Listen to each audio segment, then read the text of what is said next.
ayaw lagi sa mga dili question na pag-offer na mo og kwarta. Ngano man kay ang mo ang gi-offeron og kwarta kanang tinuod nga iglesia ang kamo.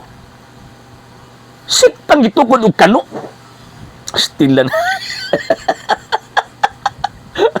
Ang hilak, ako na nooy tawag iningon, ako na nooy nihilak.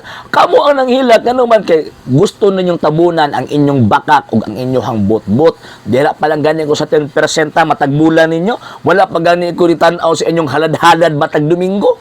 Kanang fake ninyo nga pagsimba, fake man na.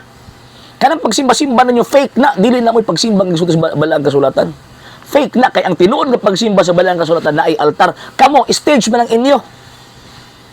So kung fake na inyong pagsimba-simba, so inyong gipag-ilad ang mga tao sa panahon sa inyong pagsimba nang ngolekta mong kwarta. Oh, di ba?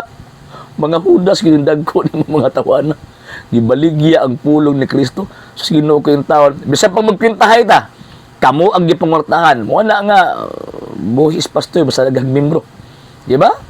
Pero pag walay membro, kulob ang kaldero. Nya kining atong gibuhat karon nga pagtanggal og maskara ni ining mga tawhana na problema na sila sa ilang mga membro. Ngano man tungod kay gawas nga naay manghawa, maglisod na pud sila pagpangilad sa mga inosenteng Katoliko. Ngano man tanggal maskara naman.